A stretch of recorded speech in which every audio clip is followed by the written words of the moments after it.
Hi, xylem P S C YouTube ചാനലിലേക്ക് ഹാർദമായ സ്വാഗതം.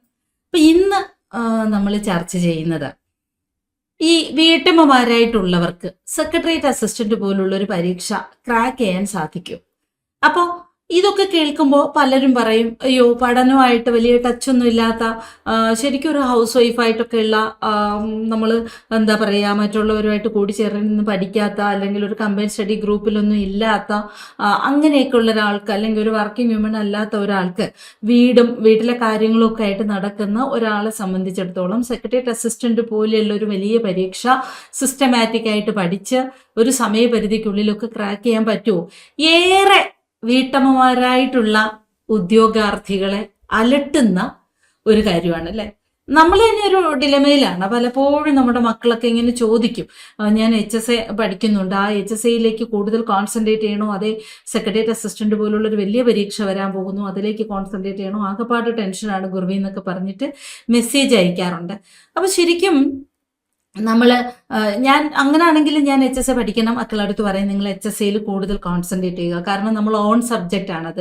HSA ഉടനെ ഒരു വിളി ഉണ്ടാവില്ല. അപ്പോൾ ഈ HSAക്ക് കൂടുതലായിട്ട് ഇപ്പോൾ HSA നാച്ചുറൽ സയൻസോ മലയാളമോ ഇംഗ്ലീഷോ മാത്സോ ഒക്കെ ആയിട്ടുള്ള മക്കളടുത്ത് ഞാൻ പറയും, കൂടുതൽ നിങ്ങൾ അവിടേക്ക് കോൺസെൻട്രേറ്റ് ചെയ്യുക. കാരണം നമ്മുടെ ഒരു അത് വേറൊരു ഡ്രീം കൂടിയാണ്. ടീച്ചർ ആവുക എന്നുള്ള ഒരു ഡ്രീമോട് കൂടിയായിരിക്കും HSA പോലുള്ളൊരു പരീക്ഷയൊക്കെ സമീപിക്കുന്നത്. അപ്പോൾ അങ്ങനെയാണെങ്കിൽ അവിടെ കൂടുതൽ കോൺസെൻട്രേറ്റ് ചെയ്യുക.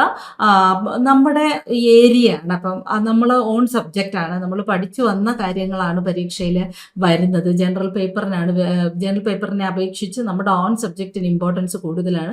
അപ്പോൾ അത് അങ്ങനെ പഠിക്കാൻ ഞാൻ അവരെ ഇനിഷ്യേറ്റീവ് ചെയ്യാറുണ്ട്.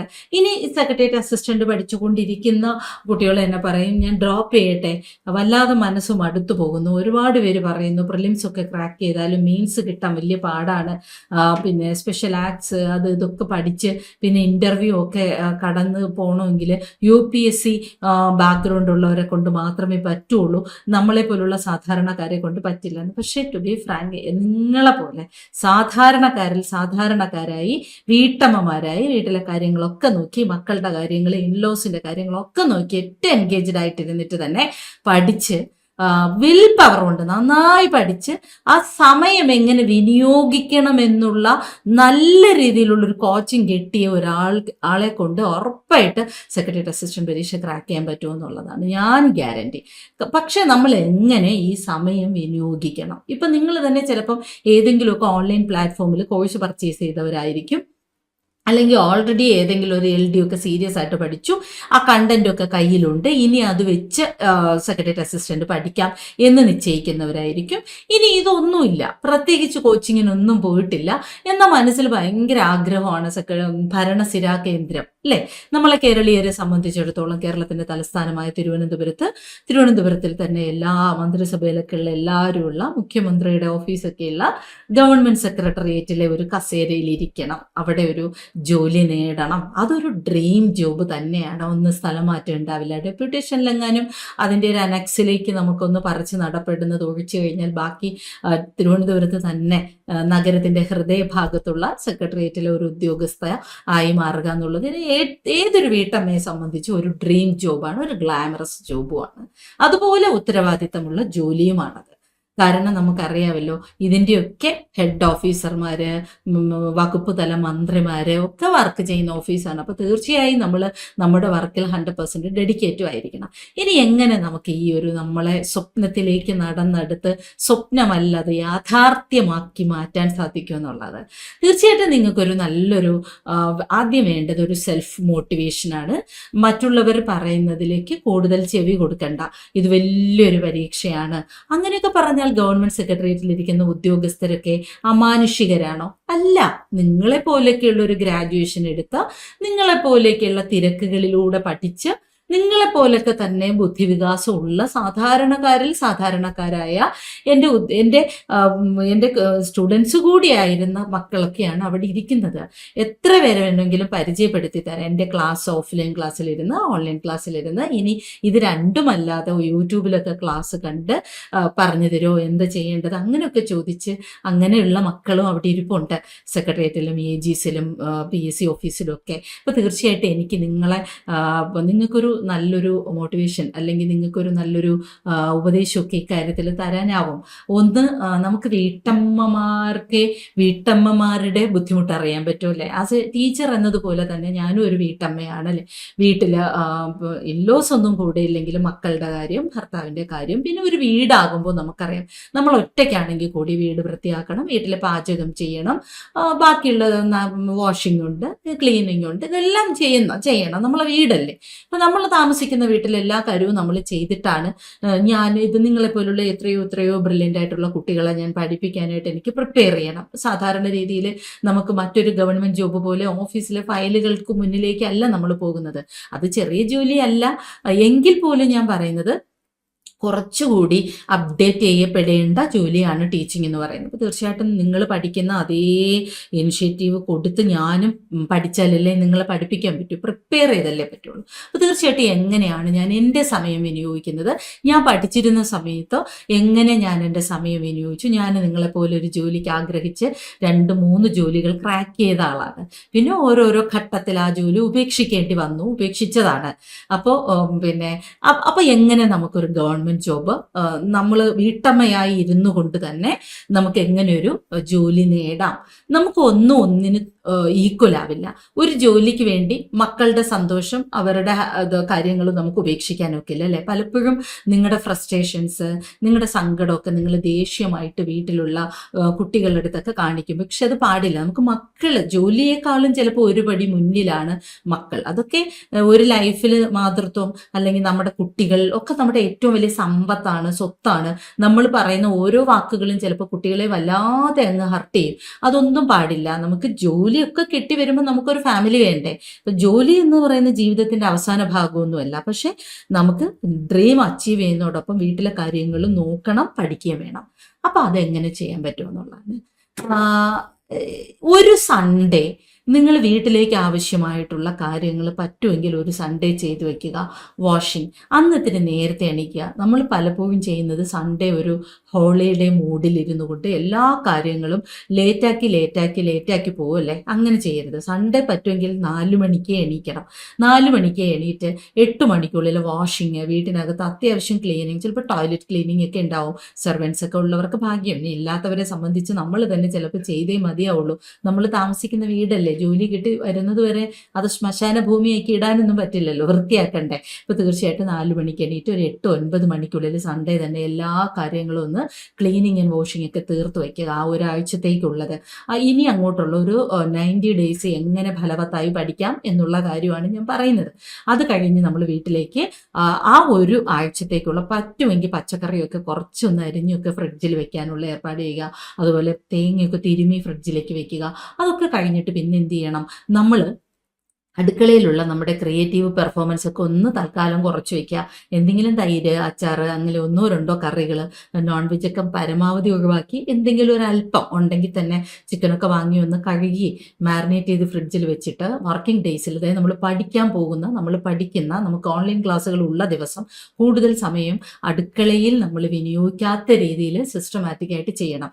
ഞായറാഴ്ച 11-12 മണിയോടുകൂടി ആ ഒരാഴ്ചത്തേക്കുള്ള, പറ്റുമെങ്കിൽ ഗ്രൈൻഡറിലൊക്കെയാണ് ദോശമാവ് അരയ്ക്കുന്നെങ്കിൽ അതൊക്കെ അരച്ചങ്ങ് ഫ്രിഡ്ജിൽ സെപ്പറേറ്റ് പാത്രത്തിലാക്കി വെക്കുക.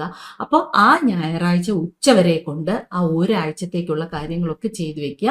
നമ്മൾ അല്ലാതെ കൂടുതൽ സമയം അടുക്കളയിലേക്ക് വിനിയോഗിക്കുമ്പം ഓൺലൈൻ ക്ലാസ്സുകളിലേക്ക്, ഓഫ്ലൈൻ ക്ലാസ്സുകളിലേക്ക്, യൂട്യൂബ് ക്ലാസ്സുകളിലേക്കൊക്കെ സ്പെൻഡ് ചെയ്യുന്ന വർക്കിംഗ് ഡേയുടെ ടൈം. കാരണം വർക്കിംഗ് ഡേ ആകുമ്പോൾ നിങ്ങൾക്ക് കുട്ടികളൊക്കെ സ്കൂളിൽ പോകാനുണ്ടാവും, ബാക്കി കാര്യങ്ങളൊക്കെ നോക്കാനുണ്ടാവും. അപ്പോൾ അതൊക്കെ ഒന്ന് സൺഡേ ഉച്ചയോടുകൂടി സെറ്റാക്കിയിട്ട് ഉച്ചയ്ക്ക് ഒന്ന് ഉറങ്ങുക. ഒരു 3-4 മണിക്കൂർ. കാരണം ഏർലി മോർണിംഗ് നിങ്ങൾ എണീറ്റ് ഇത്രയും കാര്യങ്ങൾ ചെയ്തതാണ്. സോ ഫിസിക്കലി വീക്ക് ആകരുത്. 3-4 മണിക്കൂർ കിടന്ന് ഉറങ്ങി. ആരെയും വിളിക്കരുത്, വീട്ടിലുള്ളവരോട് എന്നെ വിളിക്കരുത്, ഞാൻ ഇത്രയും ജോലിയൊക്കെ ചെയ്യുകയാണെന്ന് പറഞ്ഞ് പറ്റുമെങ്കിൽ ഡോറൊക്കെ ലോക്ക് ചെയ്ത് ഒന്ന് കിടന്ന് ഉറങ്ങി എണീറ്റിട്ട് പിന്നെ അന്നത്തെ ദിവസത്തെ പഠനത്തിൽ ഒരു 2 മണിക്കൂർ വിനിയോഗിക്കുക. ഇനി വർക്കിംഗ് ഡേയ്സിലെ കാര്യം വരികയാണെങ്കിൽ 4 മണിക്ക് എന്നെ ഉറക്കം എണീക്കുന്ന ഒരു ശീലം കൊണ്ടുവരിക. രാവിലെ എന്ത് ചെയ്താലും ഇഫക്റ്റീവായിട്ട് നടക്കും പഠനം. ഓൾസോ 4 മണിക്ക് എണീറ്റ് 6 മണി വരെ ഭംഗിയായിട്ട് 2 മണിക്കൂർ പഠിക്കണം. ഈ പഠിക്കാനായിട്ട് ഇരിക്കുന്നതിന് മുമ്പ് 4 മണിക്ക് എണീക്കുമ്പോൾ തന്നെ മറ്റ് അസ്വസ്ഥതകളില്ലാത്തവർ, ശ്വാസം മുട്ടൽ, പിന്നെ ഈ കണ്ടിന്യൂസ് ആയിട്ടുള്ള ചുമ അങ്ങനെയൊക്കെ ഇല്ലാത്തവർക്കാണെങ്കിൽ ഒന്ന് കുളിക്കാം. നല്ലതാണ്. കുളിച്ചൊക്കെ കഴിയുമ്പോൾ പറയുമ്പോൾ നമ്മളൊന്ന് ഫ്രഷ് ആവും, ആ ഒരു ഉറക്കക്ഷീണമൊക്കെ പോകും. മറ്റേ ഏകദേശം ഒരു അരമണിക്കൂറോളം നമ്മൾ ഉറക്കത്തിൽ നിന്ന് എണീക്കുന്ന ഒരു വീക്ക് ടൈമാണ് നമ്മൾ.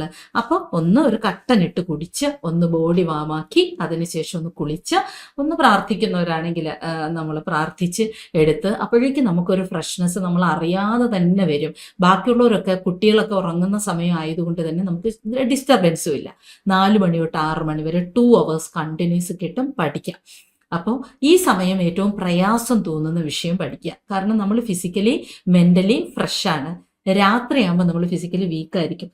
നമുക്ക് ഒരുപാട് പഠിക്കണമെന്നുള്ള ആംബിഷൻ ഉള്ളതുകൊണ്ട് മാത്രമാണ് നമ്മൾ ശരീരത്തിനെ ഇട്ട് ഓവർലോഡ് ചെയ്യിച്ചിരുന്ന് പഠിക്കുന്നത് ലേറ്റ് നൈറ്റൊക്കെ. അപ്പോൾ ഈ രാവിലത്തെ 2 മണിക്കൂർ ഏറ്റവും പ്രയാസം തോന്നുന്ന മാത്സ്, കറണ്ട് അഫെയർ, കോൺസ്റ്റിറ്റ്യൂഷൻ അതൊക്കെ ഇരുന്ന് രാവിലെ 2 hours നന്നായിട്ട് പഠിച്ചു വയ്ക്കുക. പഠിച്ചു വെച്ചിട്ട് പിന്നെ കിച്ചണിൽ കയറേണ്ട ആവശ്യം വരും. വീട്ടമ്മമാരല്ലേ, നമുക്ക് കുട്ടികൾക്ക് സ്കൂളിൽ വിടണ്ടേ, അവർക്കുള്ള ബ്രേക്ക്ഫാസ്റ്റായി, അവർക്ക് ഉച്ചത്തേക്കുള്ള, ഞാൻ പറഞ്ഞല്ലോ ലഞ്ചിനൊന്നും ഒരുപാട് കറികളൊന്നും വേണ്ട. നമ്മുടെ പ്രിലിംസ് കഴിയുന്നത് വരെ ഇനി ആകപ്പാടെ ഒരു 90 ഡേയ്സേ ഉള്ളൂ. February, March, April, May first week exam ആണ്. സോ 90 ഡേയ്സ് എന്ന് പറയണതിന് മുമ്പ് അങ്ങ് പോകും, കൊടുങ്കാറ്റ് പോലെ പോകും, പഠിക്കാൻ സമയം ഉണ്ടാവില്ല. സോ 2 hours ഏറ്റവും ഭംഗിയായി വിനിയോഗിക്കുക. അത് കഴിഞ്ഞ് ഇവരെല്ലാം സ്കൂളിൽ പോയി കഴിഞ്ഞ് കിച്ചണൊക്കെ ക്ലീൻ ചെയ്ത് എല്ലാം പെട്ടെന്നായിരിക്കണം. ആരുമായിട്ടും അധികം സംസാരിക്കാൻ പോകാൻ നിൽക്കരുത്. ആരെങ്കിലും ഫോണിൽ വിളിച്ചാൽ തന്നെ സോറി ഇപ്പോൾ സമയമില്ല എന്ന് പറയുക. കോളേജ് ഗ്രൂപ്പ്, സ്കൂൾ ഗ്രൂപ്പുകൾ, ബാക്കിയുള്ള ഗ്രൂപ്പുകളിൽ നിന്നെല്ലാം അവരോട് വിവരം പറഞ്ഞ് ലെഫ്റ്റ് ആവുക. സോറി എനിക്കിപ്പോൾ സമയമില്ല. കാരണം അതിൽ വരുന്നൊരു കാര്യം നോക്കാനായിരിക്കും നമ്മൾ കയറുന്നത്, പക്ഷേ അറിയാണ്ട് സമയം അങ്ങ് പോകും. അതുപോലെ തന്നെ ഇൻസ്റ്റഗ്രാമിലാണെങ്കിലും നമ്മളെ പിന്നെ ടെലഗ്രാം ഗ്രൂപ്പിലും സ്റ്റഡി പർപ്പസിന് വേണ്ടി അല്ലാതെ ബാക്കിയുള്ള ഒരു ഫ്രണ്ട് ഗ്രൂപ്പിൽ നിന്ന് തൽക്കാലം മാറി നിൽക്കുക. ഗ്രൂപ്പിലൊക്കെ സംബന്ധിച്ച് അവരുമായിട്ടുള്ള ബന്ധം വിച്ഛേദിക്കാനല്ല, എന്തെങ്കിലും അത്യാവശ്യം ഉണ്ടെങ്കിൽ നമ്മളെ വിളിച്ചു പറയാനായിട്ട് ഒരാളെ ഏൽപ്പിച്ചിരുന്നാൽ മതി. ആരുടെയെങ്കിലും കല്യാണമോ എന്തെങ്കിലും ഇൻസിഡൻസോ ഒക്കെ ഉണ്ടാവുകയാണെങ്കിൽ എന്നെ അറിയിച്ചാൽ മതി. തൽക്കാലം ഞാൻ ഗ്രൂപ്പിലുണ്ടാവില്ല. കാരണം നമ്മളൊരു വലിയ സ്വപ്നത്തിലേക്കാണ് പോകുന്നത്. അതും നമ്മൾ ഏറ്റവും വലിയ കർത്തവ്യമായ വീട്ടമ്മ അല്ലെങ്കിൽ ഹൗസ് വൈഫ് എന്ന ചുമതല വഹിച്ചുകൊണ്ട് നേടുന്ന ആ വിജയത്തിന് പത്തരമാറ്റി തിളക്കമായിരിക്കും. അപ്പോൾ തീർച്ചയായിട്ടും ഈ ഗ്രൂപ്പുകളിൽ നിന്ന് ഒഴിവാകുമ്പോൾ തന്നെ ഓടിപ്പോയി മൊബൈൽ എടുക്കാനുള്ളൊരു ടെൻഡൻസി കുറയും. ഒരുപാട് മക്കളെ എനിക്ക് എൻ്റെ ചാനലിൽ, ഞാൻ എൻ്റെ പ്രൈവറ്റ് ചാനലിൽ ഞാൻ വീഡിയോസ് ഇടുമ്പോൾ ഒരുപാട് വരുമെന്ന് പറയുന്നതാണ്, ഗുരുവി അറിയാണ്ട് മൊബൈൽ എടുക്കും, പിന്നെ മണിക്കൂറുകളോളം അതിലിരുന്ന് റീൽസ് കാണൽ, ഫ്രണ്ട്സ് ഗ്രൂപ്പിൽ ചാറ്റിങ്, പറ്റുന്നില്ല, മൊബൈൽ അഡിക്റ്റായി പോകുന്നു. അപ്പം നമ്മൾ ഈ ഗ്രൂപ്പിൽ നിന്നും എക്സിറ്റ് ആകുമ്പോൾ തന്നെ നമുക്ക് അവിടെയുള്ള ഒരു ഫ്രണ്ട് സർക്കിളിൽ നിന്ന് നമ്മൾ തൽക്കാലം മാറുകയാണ്. കാരണം നമ്മൾ ഏറ്റവും വലിയൊരു ക്രിയേറ്റീവ് കാര്യത്തിലേക്കാണ് പോകുന്നത്. ഇതൊന്നും നമുക്ക് തടസ്സമാകരുത്. കാരണം ഇവരൊക്കെ തന്നെയും ഈ ഗ്രൂപ്പിൽ മെസ്സേജ് ഇടുന്നതിൽ എന്തെങ്കിലും അത്യാവശ്യം ഉണ്ടെങ്കിൽ അവർ പേഴ്സണലി ഇട്ടോളും, പേഴ്സണലി വിളിച്ചോളും. സോ അവരൊന്നും എല്ലാവരിൽ നിന്നും നമ്മൾ ലോഗ് ഔട്ട് ആകുന്നില്ല. ഇത്തരം ഗ്രൂപ്പുകളിലൊക്കെ ഉള്ള അൺനെസസറി വീഡിയോസും കണ്ട് അൺനെസസറി കമൻസും കണ്ട് കളയാനുള്ളതല്ല. ആകപ്പാട് 90 ദിവസമേ ഉള്ളൂ അല്ലേ. സോ അതിൽ നിന്ന് എക്സിറ്റ് ആവുക. ടെലഗ്രാം ഗ്രൂപ്പിലാണെങ്കിലും പഠനത്തിനപ്പുറം കുറേ കുട്ടികൾ ആവശ്യമില്ലാതെ വായാടിത്തരായിട്ട് വന്നിങ്ങനെ പറയും, വാചാലരായി സംസാരിച്ചുകൊണ്ടേയിരിക്കും എന്തെങ്കിലുമൊക്കെ കാര്യങ്ങൾ. അതിനൊന്നും ഇപ്പം ചെവി കൊടുക്കരുത്. പോൾ എക്സാംസ് പോലെയൊക്കെയുള്ള ഗ്രൂപ്പിൽ വരുമ്പോൾ മാത്രം സജീസ് മലയാളം ടെലഗ്രാം ചാനലിലും പോൾ എക്സാം ഉണ്ട്. അത് രാത്രി 9:30 ശേഷമേ ഉള്ളൂ. 10 മാർക്കിൻ്റെ പോൾ എക്സാം ആണ്. ജസ്റ്റ് വന്നൊന്ന് അത് അറ്റൻഡ് ചെയ്യുക. ചിലപ്പോൾ അതിൽ നിന്നൊക്കെ ക്വസ്റ്റ്യൻസ് റിപ്പീറ്റ് അടിച്ച് വരും. സോ അറ്റൻഡ് ചെയ്യുക, അങ്ങ് പോവുക. പിന്നെ ഞാനൊരു പാട്ടൊക്കെ ഇടും, അതൊക്കെ കേട്ടൊന്ന് മെൻ്റലി റിലാക്സ് ആയിട്ട് അങ്ങ് പോവുക. അത്രയേ ഉള്ളൂ. അല്ലാതെ കൂടുതൽ സമയമൊന്നും ഒരു ടെലഗ്രാം ചാനലിലും യൂട്യൂബ് ചാനലിലും സ്പെൻഡ് ചെയ്യേണ്ട. യൂട്യൂബ് ചാനലിൽ നമുക്ക് വേണമെന്നുള്ള ക്ലാസ്സുകൾ നിങ്ങൾക്കറിയാം. അധ്യാപകരുടെ ക്ലാസ് കാണുമ്പോൾ തന്നെ ഇത് കണ്ടാൽ ഉപയോഗം ഉണ്ടാവോ, അല്ലെ അതേ വെറുതെ ആണോ, അവർക്ക് വെറുതെ റീച്ച് കൂട്ടാൻ വേണ്ടി വെറുതെ പറയുന്ന കാര്യങ്ങളാണോ, അങ്ങനെയുള്ളതിനൊന്നും സമയം കളയരുത്. ഏറ്റവും ഭംഗിയായിട്ട് സമയം വിനിയോഗിക്കാൻ പഠിക്കണം. പിന്നെ വെളുപ്പിന് 2 മണിക്കൂർ പഠിച്ചിട്ട് ആ ഡെയിലി റുട്ടീൻ 10 മണി മുതൽ, ഇപ്പം ഓൺലൈൻ ക്ലാസ് എടുത്തിട്ടുള്ള സ്റ്റുഡൻസ് ആണെങ്കിൽ 10 മണി മുതൽ ക്ലാസ് ഉണ്ട്. സെക്രട്ടേറിയറ്റ് അസിസ്റ്റൻ്റ് ഒക്കെ ഒരു ദിവസം 4-5 മണിക്കൂർ ക്ലാസ് ഉണ്ടാവും. കൂടാതെ നിങ്ങൾക്ക് പെൻഡിങ് ക്ലാസ്സും പഠിക്കാനുണ്ടാവും അല്ലേ. കല്യാണമോ ഹോസ്പിറ്റൽ കേസോ ഒക്കെ വരുമ്പോൾ നമുക്ക് പെൻഡിങ് ആയി പോകുന്ന ക്ലാസ് ഉണ്ട്, അത് പഠിക്കേണ്ടതുണ്ട്. റാങ്ക് ഫയൽസ് വായിക്കണം. സോ പ്രിലിംസ് ഏറ്റവും ഭംഗിയായി വിനിയോഗിക്കാൻ രാവിലത്തെ 2 മണിക്കൂർ. അത് കഴിഞ്ഞ് ക്ലാസ്സുകളൊക്കെ കാണുന്നു. അത് കഴിഞ്ഞ് ഉച്ചയ്ക്ക് കമ്പൽസറി നിങ്ങൾ വീട്ടിലിരിക്കുന്നവരാണെങ്കിൽ ഉച്ചത്തെ ക്ലാസ്സൊക്കെ കണ്ടിട്ട് എപ്പോഴെങ്കിലും ഒരു 1 hour റെസ്റ്റ് എടുക്കണം. ഉറങ്ങിയില്ലേലും കുഴപ്പമില്ല, എവിടെയെങ്കിലും ഒന്ന് ശാന്തമായിട്ട്, അപ്പോഴും മൊബൈൽ നോക്കിക്കൊണ്ടിരിക്കണമെന്നല്ല, ഇങ്ങനെ കണ്ണടച്ച് ഒരു പാട്ടൊക്കെ കേട്ട് മെൻ്റലി വളരെ റിലാക്സ്ഡ് ആയിട്ട് 1 മണിക്കൂർ ഇരിക്കുക. കാരണം നമുക്ക് വേണം റെസ്റ്റ് വേണം. Rest is very important. അത് ഫിസിക്കലി മാത്രമല്ല, മെൻ്റലി മെന്റലിയും റിലാക്സ് ആവണം. അത് കഴിഞ്ഞിട്ട് പിന്നെ വീട്ടിലേക്കൊക്കെ കുഞ്ഞുങ്ങൾ വരാറാവും. അവർക്ക് എന്തെങ്കിലും പെട്ടെന്നുള്ള ഫുഡൊക്കെ ഉണ്ടാക്കി വെച്ച്, അതാണ് ഞാൻ പറഞ്ഞത് സൺഡേ മാവൊക്കെ ഒന്ന് അരച്ച് വെച്ച് പെട്ടെന്ന് 2 ദോശ ഉണ്ടാക്കാം. ഇനി ഇൻസ്റ്റന്റ് ആയിട്ട് തന്നെ ചെയ്യാൻ പറ്റുന്നതാണ് ചമ്മന്തിപ്പൊടി ഉണ്ടാക്കൽ. അതൊക്കെ ഒന്ന് ഉണ്ടാക്കി ഭരണിയിലാക്കി വെക്കുക. കുറച്ച് ഓയിൽ ഒഴിച്ചിട്ട് അതൊന്ന് കുഴച്ച് കൊടുത്താൽ മതി. കുട്ടികൾ കടലക്കറി ഇല്ലേ, മുട്ടക്കറി ഇല്ലേ, തക്കാളി കറി ഇല്ലേ എന്നൊക്കെ ചോദിക്കും. ഇപ്പം ഇല്ല, എൻ്റെ പ്രിലിംസ് കഴിഞ്ഞിട്ട് എന്ത് കറി വേണോ ഉണ്ടാക്കി തരാമെന്ന് വളരെ ഫ്രണ്ട്ലി ആയിട്ട് പറഞ്ഞാൽ മതി. അമ്മയ്ക്ക് സമയമില്ല, അമ്മയ്ക്ക് ആ സമയം കൂടി ഒരു കറിയൊക്കെ വെച്ച് വരാൻ എങ്ങനെയാലും 1 മണിക്കൂർ എടുക്കും, ആ സമയം കൂടി അമ്മ പഠിച്ചോട്ടെ, അമ്മ പഠിച്ചാൽ അമ്മയ്ക്ക് ജോലി കിട്ടി, അത് കുഞ്ഞിനും കൂടിയല്ലേ എന്നൊക്കെ പറഞ്ഞ് ഒന്ന് സോപ്പിട്ട് ഈ ഒരു ചമ്മന്തിപ്പൊടി ദോശയൊക്കെ അവരെ കൊണ്ട് കഴിക്കുന്ന ഒരു മൈൻഡ് സെറ്റിലാക്കി വെക്കുക. പിന്നെ മനസ്സിലാവും നിങ്ങളുടെ കഷ്ടപ്പാട്, നിങ്ങളുടെ ബുദ്ധിമുട്ടൊക്കെ വീട്ടിലുള്ളവർ മനസ്സിലാക്കിയില്ലെങ്കിൽ പിന്നെ എന്ത് വീട്ടുകാരാണല്ലേ. തീർച്ചയായിട്ടും അത് മനസ്സിലാക്കും നിങ്ങളുടെ കഷ്ടപ്പാട്. ആ സ്ട്രഗിളിൽ നിന്ന് നമുക്ക് കിട്ടാൻ പോകുന്നത് ഒരു പ്രിവിലേജാണ്. അതായത് നമുക്ക് കിട്ടാൻ പോകുന്ന നമുക്ക് ആ ഒരു സോഷ്യൽ സ്റ്റാറ്റസും കൂടിയാണ് നമുക്ക് കിട്ടാൻ പോകുന്നത്. സെക്രട്ടേറിയറ്റിൽ ഒരു ഉദ്യോഗസ്ഥ, നീ എന്ത് ചെയ്യുന്നു എന്ന് ഫോർ എക്സാമ്പിൾ ഐശ്വര്യയോട് ചോദിക്കുകയാണ്, ഐശ്വര്യ നീ എന്ത് ചെയ്യുന്നു? അത് ഞാൻ ഇന്ന ആളിൻ്റെ വൈഫാണ്, ഇന്നടുത്ത് ജോലിയുള്ള ഇന്ന ആളിൻ്റെ വൈഫാണ് എന്ന് പരിചയപ്പെടുത്തുന്നതോടൊപ്പം നമുക്ക് പരിചയപ്പെടുത്താൻ കഴിയണം ഞാൻ ഗവൺമെൻറ് സെക്രട്ടേറിയറ്റിലെ ഉദ്യോഗസ്ഥയാണ്. അപ്പോൾ ആ ദിവസം വിദൂരമൊന്നുമല്ല. പക്ഷേ 24 hours നമ്മൾ എങ്ങനെ സിസ്റ്റമാറ്റിക് ആയിട്ട് വിനിയോഗിക്കുന്നു എന്നുള്ളതാണ്. കൂടുതൽ സമയം മറ്റുള്ള കാര്യങ്ങളിൽ, മറ്റുള്ള അൺനെസസറി ടോക്കിൽ ചെന്ന് വീഴാതിരിക്കുക. കൂടുതൽ സമയം കിച്ചൺ ആ ഏരിയകളിൽ വിനിയോഗിക്കാതിരിക്കുക. ആസ് എ വീട്ടമ്മ എനിക്കറിയാം, നമ്മളൊന്ന് കിച്ചണിൽ കയറി കഴിഞ്ഞാൽ അനുബന്ധ കാര്യങ്ങൾ ചെയ്ത് നമ്മൾ സമയം അങ്ങ് പോകും. അവിടെ ഒക്കെ ക്ലീൻ ചെയ്ത് വീണ്ടും തുടച്ച്, രാവിലെ തുടയ്ക്കുന്ന അതേ വീണ്ടും തുടച്ച്, രാവിലെ കഴുകിയ പാത്രം പിന്നെയും കഴുകി. സോ അങ്ങനെ സമയം വേസ്റ്റ് ആക്കരുത്. ഉള്ള സമയം കൂടുതൽ സമയവും നമ്മുടെ സ്റ്റഡി റൂം. ഇനി എനിക്ക് പറയാനുള്ളത്, നിങ്ങൾക്ക് പഠിക്കാനായിട്ടുള്ള ഒരു പഠനമുറി വേണമെന്നുള്ളതാണ്. പലപ്പോഴും ഇനി ഒരു പ്രത്യേക മുറി കിട്ടിയില്ലെങ്കിൽ ഏതെങ്കിലും ഒരു കുട്ടികളിരുന്ന് TV കാണാത്ത, കട്ടിലില്ലാത്ത, കട്ടിൽ എപ്പോഴും ഒരു പ്രലോഭനമാണ്. കട്ടിൽ കണ്ടാൽ നമുക്ക് ഉറങ്ങണമെന്ന് ഉറപ്പായിട്ട് തോന്നും. നമ്മൾ പഠിച്ചുകൊണ്ടിരിക്കുമ്പോൾ കുറച്ച് വീക്കാണ്, നമുക്കൊന്ന് ഉറങ്ങണം എന്നുള്ളൊരു ടെൻഡൻസി എപ്പോഴും വന്നുകൊണ്ടിരിക്കും. സോ ബെഡ് ഇല്ലാത്ത, കുട്ടികളുടെ പ്രസൻസ് അധികം ഇല്ലാത്ത, ടിവിയുടെ ഓളി ഒന്നും കേൾക്കാത്ത, ഒരു വിസിറ്റർ വീട്ടിലേക്ക് വന്നാൽ നമ്മളെ കാണാത്ത ഏതെങ്കിലും ഒരു ഏരിയയിൽ, ഇനി പകലൊക്കെ വേണമെങ്കിൽ ടെറസിൽ തന്നെ തണലുള്ളിടത്താണെങ്കിൽ ഒരു ബെഞ്ചും ഡെസ്കും ഒക്കെ അറേഞ്ച് ചെയ്ത് ഒരു നാച്ചുറൽ ഹീല് കിട്ടും. അവിടെ ഇരുന്ന് നമുക്ക് വായിക്കുകയും പഠിക്കുകയും ചെയ്യാം. ഫുൾ ടൈം ഫാൻ ഓൺ ചെയ്ത് അല്ലെങ്കിൽ AC ഓൺ ചെയ്ത് അല്ലെങ്കിൽ ഫുൾ ടൈം നമ്മൾ അങ്ങനെ ഇലക്ട്രിസിറ്റിയും വേസ്റ്റ് ആക്കണ്ട. എവിടെയെങ്കിലും ഒരു മരത്തിൻ്റെ മുട്ടിലേക്ക് ഇരുന്ന് ഒന്ന് വായിച്ച്, ഒന്ന് റിലാക്സ് ചെയ്ത്, ഒന്ന് പഠിച്ച്, അതുമൊക്കെ നല്ലതാണ്. അങ്ങനെ പിന്നെ വീട്ടിനകത്ത് ഏതെങ്കിലും ഒരു കോർണറിൽ നമുക്ക് പഠിക്കാനായിട്ട് ഒരു റൂം സെറ്റ് ചെയ്യുക. അപ്പോൾ തന്നെ നമ്മളൊരു സ്റ്റുഡൻറ്റ് ലെവലിലേക്ക് പോകും. അമ്മ, വൈഫ് ആ ഒരു ലെവലിൽ, മരുമകൾ ആ ലെവലിൽ നിന്ന് മാറി ഞാനൊരു സ്റ്റുഡൻ്റ് ആണ് എന്നുള്ളൊരു ബോധം നമ്മളിലേക്ക് വരും. ഒരു റൂം, ഒരു ഏരിയ, റൂം തന്നെ വേണമെന്നില്ല, ഒരു കോർണർ, എവിടെയെങ്കിലും ഒരു കോർണർ കിട്ടിയാൽ മതി. അവിടെ നമ്മുടെ ബുക്കുകൾ, കുഞ്ഞുങ്ങളെ ഏറ്റവും സ്ട്രിക്റ്റ് ആയിട്ട് വിലക്കുക, എൻ്റെ ബുക്ക് എടുക്കരുതോ, ഇനി എടുത്താൽ ഒരു കുഞ്ഞ് അടി കൊടുത്താലും കുഴപ്പമൊന്നുമില്ല. അപ്പോൾ അവർക്കൊരു പേടി വരും, അമ്മയുടെ ബുക്കാണ്, അതൊന്നും എടുത്ത് നശിപ്പിച്ചുകൂടാ, അമ്മയുടെ റാങ്ക് ഫയലുകളാണ്, അതെടുത്ത് നശിപ്പിച്ചുകൂടാ, അമ്മ പഠിക്കുന്ന ഇടമാണ്. എത്ര ചെറിയ കുട്ടിയാണെങ്കിൽ ആ ബോധം വരും, അതെടുത്താൽ എനിക്ക് അടി കിട്ടും. അങ്ങനെ പേടിപ്പിച്ച് കുഞ്ഞിനെ മാറ്റി നിർത്തണം ആ സ്റ്റഡി ഏരിയയിൽ നിന്ന്. പിന്നെ തീരെ പൊടി മക്കളെയും കൊണ്ട് പഠിക്കുന്നവരും ഉണ്ട്, തീരെ കുഞ്ഞു മക്കളെയും കൊണ്ട്. അങ്ങനെയൊക്കെ ഉള്ളവർക്ക് വേറെ നിർവാഹമൊന്നുമില്ല, പ്രത്യേകിച്ച് ഒരു സ്റ്റഡി റൂമിലേക്ക് പോയിരുന്നൊന്നും പഠിക്കാനാവില്ല. ഇപ്പോൾ ഡെലിവറി കഴിഞ്ഞ മക്കൾ വരെ എനിക്കുണ്ട് പഠിക്കുന്ന കുട്ടികൾ. എന്താ ചെയ്യുക, അവരെ നമ്മൾ ബ്രസ്റ്റ് ഫീഡൊക്കെ ചെയ്യണ സമയം പഠിക്കുക, അതേ ഉള്ളൂ. ഞാൻ പറഞ്ഞില്ലേ, ഇത് ലൈഫിൽ ഒരു പ്രോസസ്സാണ്.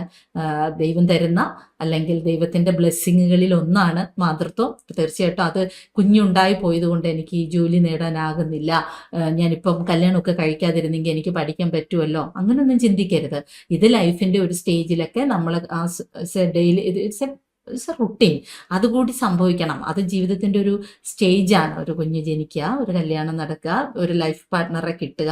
അപ്പം അത് അവരും കൂടി നിർത്തിക്കൊണ്ട്, അവരെയും കൂടി പ്രൊട്ടക്ട് ചെയ്ത് കുഞ്ഞൊക്കെ വളർന്നു വരുമ്പോൾ നിങ്ങൾക്ക് ജോലിയിലേക്കൊക്കെ കയറാൻ പറ്റും. സോ കുഞ്ഞുറങ്ങുന്ന സമയമൊക്കെ നോക്കി, കുഞ്ഞുറങ്ങുന്ന സമയമാണ് നമ്മൾ ബാക്കി ജോലിക്ക് ഓടുന്നത് അല്ലേ, അതും വേറൊരു സ്ട്രഗിളാണ്. 3 മക്കളെയും 4 കുഞ്ഞു മക്കളെയും കൊണ്ട് കഷ്ടപ്പെട്ട് പഠിക്കുന്നവരും ഉണ്ട്. പക്ഷെ അതിൻ്റെയൊക്കെ ഫലം നമുക്ക് കിട്ടും. നമ്മൾ എത്ര സ്ട്രഗിൾ എടുക്കുന്നോ ഉറപ്പായിട്ട് നമുക്ക് കിട്ടും. പക്ഷെ ഈ വഴിത്താരയിലൊന്നും നമ്മൾ പേടിക്കരുത്. നമ്മളയ്യോ ബാക്കിയുള്ളവരൊക്കെ പഠിക്കുന്നു, എനിക്ക് എൻ്റെ കുഞ്ഞുങ്ങളെ നോക്കി ഇരിക്കേണ്ടി വരുന്നു, അങ്ങനെ ചിന്തിക്കുകയൊന്നും ചെയ്യരുത്. ചിലർ പഠിക്കുന്നത് കുട്ടികളില്ലാത്ത ദുഃഖവും പേറിക്കൊണ്ടായിരിക്കും, മനസ്സിലായില്ലേ? ഒരു പാർട്ട്ണർ കൂടെ ഇല്ലാത്ത ദുഃഖത്തിലായിരിക്കും വേറൊരാൾ പഠിക്കുന്നത്. സോ അവർക്ക് ഒന്നല്ലെങ്കിൽ വേറൊന്നിലേക്ക് അവർ അലട്ടുന്ന പ്രശ്നം കാണും. അപ്പം നമുക്ക് കിട്ടുന്നതൊക്കെ ദൈവത്തിൻ്റെ അനുഗ്രഹങ്ങളാണ്, ബ്ലെസ്സിങ്സ് ആണെന്നൊക്കെ വിചാരിച്ച് അതിനെയൊന്നും ഒരു ഡിസ്റ്റർബായി കണക്കാക്കാതെ അതും കൂടി നമ്മൾ ഉൾക്കൊണ്ടുകൊണ്ടൊക്കെ പഠിച്ച് അപ്പോഴേ നമുക്ക് മെൻ്റലി നമുക്കൊരിത് കിട്ടും. ഇനി നമുക്കറിയാലോ, സിംഗിൾ പാരൻസ് ജോലിക്കൊക്കെ പോയി മക്കളെയും വളർത്തി അതിൻ്റെ കൂടെ പഠിക്കുന്ന എത്രയോ പേരുണ്ട്. എനിക്കറിയാം, എൻ്റെ ഉദ്യോഗാർത്ഥികളായിട്ടുള്ള മക്കളുണ്ട്. അപ്പോൾ അങ്ങനെയൊക്കെയുള്ളവരോടും എനിക്ക് പറയാനുള്ളത് അതാണ്. ചിലപ്പം ദൈവം ചില ഏരിയാസിൽ നമുക്ക് ചില സങ്കടങ്ങൾ തരുമെങ്കിൽ അടുത്ത നിമിഷം കൈപിടിച്ച് ഉയർത്തും, അത് ഉറപ്പാണ്. അപ്പോൾ ഇപ്പം നമ്മൾ കുട്ടികളെ വളർത്തണം, നമ്മൾ ജോലി ചെയ്താലേ കുഞ്ഞുങ്ങൾക്ക് ഭക്ഷണം കൊടുക്കാൻ പറ്റൂ, അങ്ങനെയൊക്കെയുള്ള സിംഗിൾ പാരൻസ് ഉണ്ട്. എനിക്കറിയാവുന്ന ഒത്തിരി മക്കളുണ്ട്, അവരും പഠിക്കുന്നുണ്ട്. ഇതൊക്കെ മാറണം. ഒരു പ്രൈവറ്റ് ജോബ് ഒരിക്കലും അതിനൊരു സ്റ്റെബിലിറ്റി ഇല്ല. അപ്പോൾ തീർച്ചയായിട്ടും ആ സങ്കടവും ദൈവം കാണും, അല്ലേ? നമ്മൾ കഷ്ടപ്പെട്ട് വീട് നോക്കി വീട്ടു കാര്യങ്ങളും ചെയ്തു പഠിക്കുകയും ചെയ്യുന്നു, കുട്ടികളെയും പഠിപ്പിക്കുന്നു, വീട്ടിലെ ചിലവ് നോക്കുന്നു, അങ്ങനെയുള്ള എത്രയോ മക്കളുണ്ട്. അപ്പം പിന്നെ ഇനി കല്യാണമൊക്കെ ആകാത്തവരും ഉണ്ട്, വീട്ടിലെ മുഴുവൻ ചുമതലകൾ നോക്കേണ്ടി വരുന്ന പെൺമക്കളുണ്ട്, ആൺമക്കളെ പോലെ തന്നെ. ഞാൻ ഇന്നത്തെ ഈ ഒരു ക്ലാസ് എൻ്റെ പെൺമക്കൾക്കായിട്ട് പിന്നെ റിസർവ് ചെയ്തതുകൊണ്ടാണ് എപ്പോഴും ഞാൻ വീട്ടമ്മയെന്നും പെൺമക്കളെന്നും സിംഗിൾ പാരൻ്റ് എന്നൊക്കെ പറഞ്ഞു പോകുന്നത്. ആൺകുട്ടികൾക്കായിട്ട് തരാം, അവരുടെ വിഷമം അറിയാം. എങ്കിൽ കൂടി കൂടുതൽ എന്നെ വിളിക്കുന്ന, നമ്മുടെ സൈലന്റ് ക്ലാസ്സിനൊക്കെ ഡിപ്പെൻഡ് ചെയ്യുന്ന കുറേ പെൺമക്കളുണ്ട്. കുറേ ഫ്രസ്ട്രേഷൻസിലൂടെ ബുദ്ധിമുട്ടിലൂടെ കടന്നുപോയി സെക്രട്ടേറിയറ്റ് അസിസ്റ്റന്റ് പോലുള്ള ഒരു വലിയ പരീക്ഷ അച്ചീവ് ചെയ്യാൻ നിൽക്കുന്ന മക്കളുണ്ട്. അപ്പോൾ തീർച്ചയായിട്ടും സാധിക്കും. നമ്മൾ കാണുമ്പോൾ, നമ്മൾ സക്സസ് മീറ്റിൽ കാണുമ്പോൾ ഈ പറഞ്ഞ കാര്യങ്ങളൊക്കെ നിങ്ങളുടെ മനസ്സിലുണ്ടാവട്ടെ. സക്സസ് മീറ്റിൽ കാണുമ്പോൾ എനിക്ക് നിങ്ങളെ കാണുമ്പോൾ തന്നെ മനസ്സിലാവും. എന്നെ വിളിച്ചിട്ടുള്ളവർ എൻ്റെ അടുത്ത് വന്ന് ചോദിക്കും, ഓർമ്മയുണ്ടോ ഞാൻ അന്ന് വിളിച്ച് ഈ കാര്യം പറഞ്ഞു? അപ്പോൾ ഞാനിങ്ങനെ അങ്ങോട്ട് ചോദിക്കും, സൗമ്യയല്ലേ, രഞ്ജിനിയല്ലേ എന്നൊക്കെ ചോദിക്കും. കാരണം ഈ ഓരോരുത്തരുടെ കഥയും എൻ്റെ മനസ്സിലുണ്ട്, ഓരോരുത്തരും അനുഭവിക്കുന്ന ബുദ്ധിമുട്ടുകളും എൻ്റെ മനസ്സിലുണ്ട്. സോ സക്സസ് മീറ്റിൽ കാണുമ്പോൾ അവരുടെ നേരത്തെ കണ്ട ആശങ്കയുടെ പകുതിയിൽ കുറഞ്ഞിരിക്കും. കാര്യം അവരുടെ സ്വപ്നം നേടിയവരാണ്. ഇനിയും പോകാൻ പോകുന്നത് ഒരു വലിയ ചുമതലയിലേക്കാണ്. കേരളത്തിലെ സർക്കാർ സർവീസിന്റെ ഭാഗമായിട്ടാണ് അവർ പോകുന്നത്. സോ നമ്മൾ അനുഭവിക്കുന്ന വിഷമങ്ങളൊന്നും അങ്ങനെ കണ്ടിന്യൂസ് ആയിട്ട് ഒരു ദുഃഖവും ദൈവം തരില്ല. അതങ്ങ് പോവും. അത് പോയിട്ട് അടുത്ത ഘട്ടത്തിലേക്ക് നമ്മൾ കടക്കുക തന്നെ ചെയ്യും. സോ ഏറ്റവും മനസമാധാനമായിട്ട് ധൈര്യത്തോടുകൂടി വീട്ടമ്മ എന്ന സ്റ്റേജിൽ നിന്നും സെക്രട്ടേറിയറ്റ് അസിസ്റ്റന്റ് എന്ന സ്റ്റേജിലേക്ക് കടക്കാൻ തയ്യാറായിക്കോളൂ. കൂടുതൽ സമയം അനാവശ്യമായി വിനിയോഗിക്കാതെ സിസ്റ്റമാറ്റിക് ആയിട്ട് തന്നെ വിനിയോഗിക്കണം. 13 ടോപ്പിക്കുകളാണ് നമുക്ക് പഠിക്കാനുള്ളത്. പലവട്ടം ഞാനത് മലയാളത്തെ സംബന്ധിച്ചാണെങ്കിൽ പരിചയപ്പെടുത്തിയിട്ടുണ്ട്. ഈ 13 ടോപ്പിക്കുകൾ എങ്ങനെ പഠിക്കാമെന്നുള്ളത് എപ്പോഴും ഏതൊരു സബ്ജക്റ്റ് കിട്ടിയാലും, മാത്സ് ആയാലും, ഇപ്പം ഞാൻ നിങ്ങളെ മലയാളം പരിചയപ്പെടുത്തുന്നേ ഉള്ളൂ, മാത്സ് ആയാലും കറണ്ട് അഫെയർ ആയാലും മെൻ്റൽ എബിലിറ്റി ഏത് സബ്ജക്റ്റ് എടുത്താലും ഇതുപോലെ സിലബസ് ഉണ്ടാവുമല്ലോ, അതിൻ്റെ പ്രിൻ്റ് ഔട്ട് എടുത്ത് വെക്കുക എന്നുള്ളതാണ് ഫസ്റ്റ്. പ്രിലിംസിലേക്ക് പോകുമ്പോൾ പ്രിൻ്റ് ഔട്ട് എടുത്ത് വെച്ച് ഓരോ ഭാഗം പഠിക്കുമ്പോഴും ടിക്കിട്ട് പോയി പഠിച്ച് തീർത്തു എന്നുറപ്പ് വരുത്തുക. ഫസ്റ്റ് വേണ്ടത് PSC ഇൻസിസ്റ്റ് ചെയ്തിരിക്കുന്ന സിലബസ് കംപ്ലീറ്റ് ചെയ്യുക എന്നുള്ളതാണ്. അപ്പോൾ അതിനെ തന്നെ 5 ഭാഗമായിട്ട് തിരിച്ചു പഠിക്കുക. 5 പഠിച്ചു എന്ന് ഉറപ്പ് വരുത്തി PYQ എടുത്ത് ഈ 5 നിന്ന് നമ്മൾ പഠിച്ചതിൽ നിന്ന് എന്തെങ്കിലും വന്നാൽ എനിക്ക് അറ്റൻഡ് ചെയ്യാൻ പറ്റുന്നുണ്ടോ എന്ന് നോക്കി പിന്നെ അവയിലെല്ലാം ടിക്കിട്ട് കംപ്ലീറ്റ് ചെയ്യുമ്പോഴാണ് ഞാൻ പഠിച്ചു തീർന്നു എന്ന ഉറപ്പിലേക്ക് എത്തിച്ചേരുന്നത്. അപ്പോൾ ഇന്നൊരു സിലബസ് ഡിസ്കഷൻ അല്ല ഞാൻ ഉദ്ദേശിച്ചത്. ഉദ്ദേശിച്ചത് വീട്ടമ്മയിൽ നിന്നും സെക്രട്ടേറിയറ്റ് അസിസ്റ്റന്റിലേക്ക് പോകാനായിട്ട് എങ്ങനെയൊക്കെ പ്രിപ്പയർ ചെയ്യണം. അപ്പൊ ഇപ്പോൾ ഒരു ചെറിയൊരു വഴി തുറന്നതായിട്ട് തോന്നുന്നില്ലേ? അത്യാവശ്യം കാര്യങ്ങളൊക്കെ ഒതുക്കിയെടുത്ത് രാവിലെ 4 മണി മുതൽ 6 മണി വരെ പഠിച്ചു തുടങ്ങുന്നു. അതിനു മുന്നോടിയായിട്ട് പഠിക്കാൻ ഒരു ഇടം കണ്ടെത്തുന്നു. ആ പഠിക്കാനുള്ള ഇടത്തിൽ നമ്മുടെ ബുക്സുകൾ, അത്യാവശ്യം വേണ്ടുന്ന സ്ട്രാറ്റജി ഒക്കെ ഒട്ടിച്ചു വെക്കാം. അതെല്ലാം കഴിഞ്ഞ് സിലബസ് ഫ്രണ്ടിലേക്ക് കൊണ്ടുവയ്ക്കാം. സിലബസിൽ നിന്ന് ഏറ്റവും എളുപ്പമുള്ള സബ്ജക്റ്റിൽ പഠിച്ചു തുടങ്ങാം. മലയാളമൊക്കെ കമ്പാരിറ്റീവ്ലി ഈസിയാണ്. ഇപ്പം മലയാളം 5 അതുപോലെ 3 ഒക്കെ തിരിച്ച് പഠിച്ചങ്ങ് തീർക്കാവുന്നതേ ഉള്ളൂ. 1 മന്ത് കൊണ്ട് തന്നെ മലയാളമൊക്കെ തീരും. അപ്പോൾ കയ്യിലുള്ള നോട്ട് വെച്ച് ഏറ്റവും ഭംഗിയായി പഠിക്കുക. ക്ലാസ് കാണുന്നവരാണെങ്കിൽ ഇപ്പം പദശുദ്ധിയൊക്കെ പഠിച്ച് തീർന്നാൽ അവിടെ നമുക്ക് റൗണ്ട് ചെയ്യാം, അല്ലേ? അപ്പോൾ അത് സെക്രട്ടേറിയറ്റ് അസിസ്റ്റൻ്റ് ഒക്കെ 5-6 ടോപ്പിക്ക് ഇവിടെ തീർന്നു കഴിഞ്ഞു. ഇനി ബാക്കിയുള്ളത് പഠിച്ചാൽ മതി. ഇപ്പോൾ പെയിൻറ്റിംഗ് ഉള്ളതൊക്കെ പഠിച്ചെടുക്കുക. ഓക്കെ, അടുത്തൊരു വീഡിയോയുമായിട്ട് സിലബസ് ബേസ്ഡ് സെക്രട്ടേറിയറ്റ് അസിസ്റ്റൻറ്റിൻ്റെ പ്രിലിംസ് എങ്ങനെ പഠിക്കാം, ഇപ്പം ഞാനൊന്ന് പഠിക്കാനുള്ളൊരു വഴിയിലേക്ക് എങ്ങനെ കാൽ വെക്കണം എന്നുള്ള കാര്യമാണ്. വീഡിയോ റിപ്പീറ്റ് ചെയ്ത് ഒന്നുകൂടി കണ്ടാലും കുഴപ്പമൊന്നുമില്ല. അതൊക്കെ ഒന്ന് നോക്കി സിസ്റ്റമാറ്റിക്കായിട്ട് കാര്യം പഠിച്ച് തുടങ്ങാനുള്ള ഒരു കാര്യമാണ് പറഞ്ഞു തന്നത്. അത് കഴിഞ്ഞ് ഉടനെ തന്നെ സൈലം PSCയുടെ യൂട്യൂബ് ചാനലിൽ പ്രിലിംസിന് വേണ്ടിയുള്ള syllabus based arrangement study plan എത്രയും പെട്ടെന്ന് തന്നെ തരാം. Okay, by.